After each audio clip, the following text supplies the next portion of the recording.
चाहिए।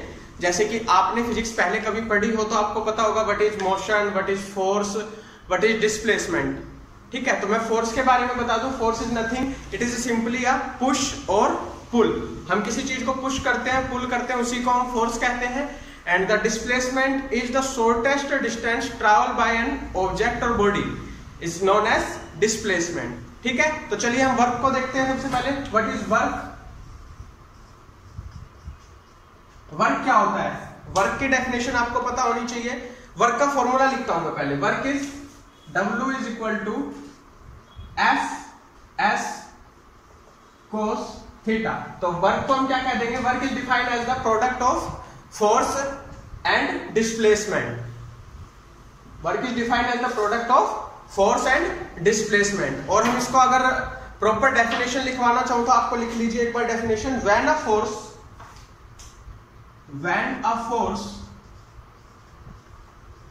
acting on a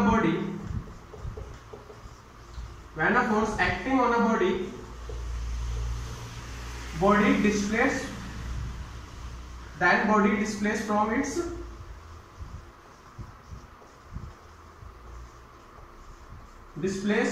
its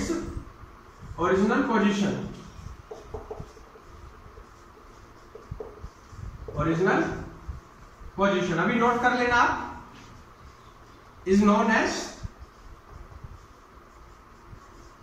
work. या आप डेफिनेशन को नोट कर लीजिए। When a force acting on a body then body displace from its original position is known as work. तो आपको अगर हम नॉर्मल भाषा में भी जाने तो वर्क क्या होता है? कार्य कुछ भी हो सकता है।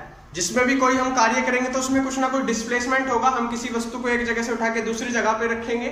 ठीक है, तो ये तो होगी हमारी नॉर्मल जो हम वर्क के बारे में, कार्य के बारे में जानते हैं। बट अब हम फिजिक्स के तरीके से वर्क को पढ़ेंगे आगे। अभी आपने फॉर्मूला लिख लेना है इसका। Work is equal to force into displacement into cos theta. ठीक है, ये फॉर्मूला हो गया आपका। अब आगे लिखते हैं, मैं इसको रफ कर देता हूं।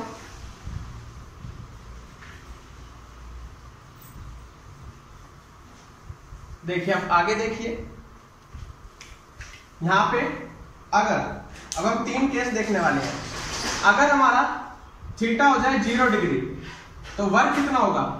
Work is equal to force into displacement and cos 0। We know that, आपने मैथ में भी पढ़ा होगा, cos 0 होता है हमारा 1। तो यहां पे अगर हम वैल्यू रख देंगे F.S और cos 0 की वैल्यू 1, तो हमारा वर्क आ जाएगा ये, जब थीटा क्या है हमारा 0 डिग्री। अब देखते हैं थीटा अगर 90 डिग्री हो जाए तो वी नो दैट cos 90 पे क्या होता है? 0।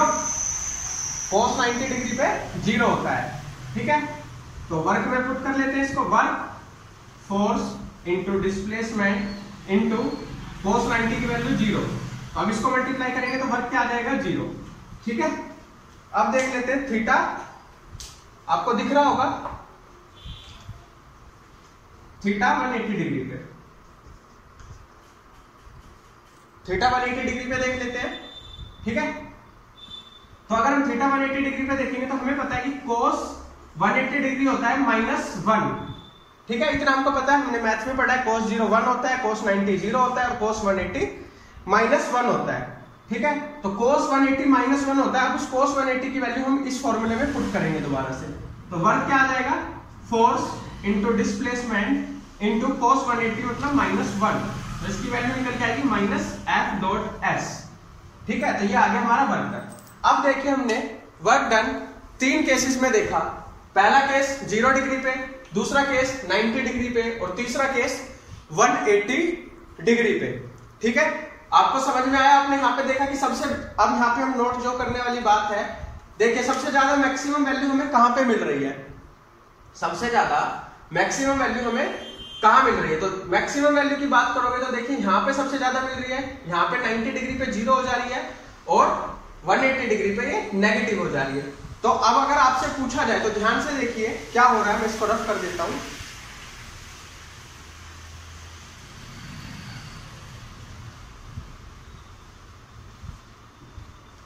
अब अगर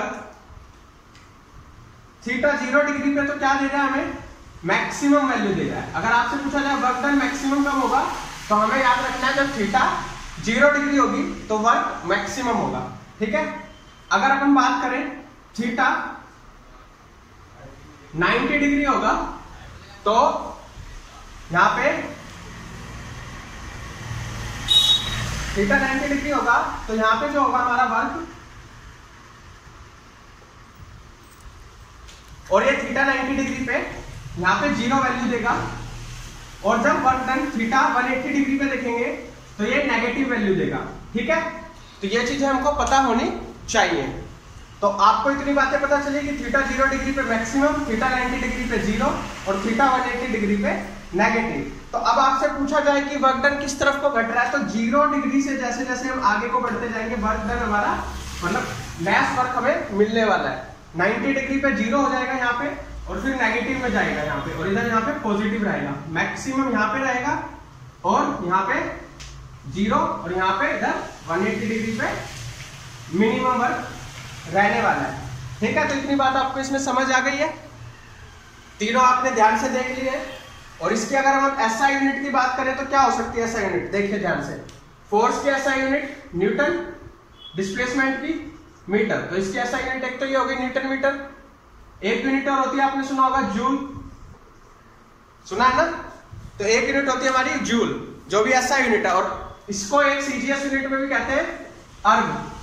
अब एक जूल जो हमारा वो कितने अर्ग के बराबर है, 10⁷ अर्ग के बराबर है। ठीक है, तो ये आपको ध्यान रखना है, इतनी बातें आपको इसमें ध्यान रखनी होगी। और मैंने आपको तीनों टाइप के वर्क समझा दिए कि पॉजिटिव वर्क कब होता है 0 डिग्री पे, नेगेटिव वर्क कब होता है 180 डिग्री पे, और 0 वर्क कब होगा 90 डिग्री पे। तो कहने का मतलब है कोई भी चीज अगर हम उठा के 90 डिग्री पे रख रहे हैं तो उसमें हम किसी भी तरीके का वर्क नहीं मानेंगे, वहां पे 0 वर्क कहलाएगा। हाँ, अगर कोई 180 डिग्री की तरफ या 0 डिग्री की तरफ कुछ भी मोशन हो रहा है तो उसमें हमारा वर्क डन होगा, और मैक्सिमम वर्क डन कहां पे होगा 0 डिग्री पे। ठीक है, तो ये टॉपिक आपको समझ में आ गया पूरा वर्क के रिलेटेड। बाकी का आपको मैं आगे की क्लास में बताऊंगा। Thank you very much.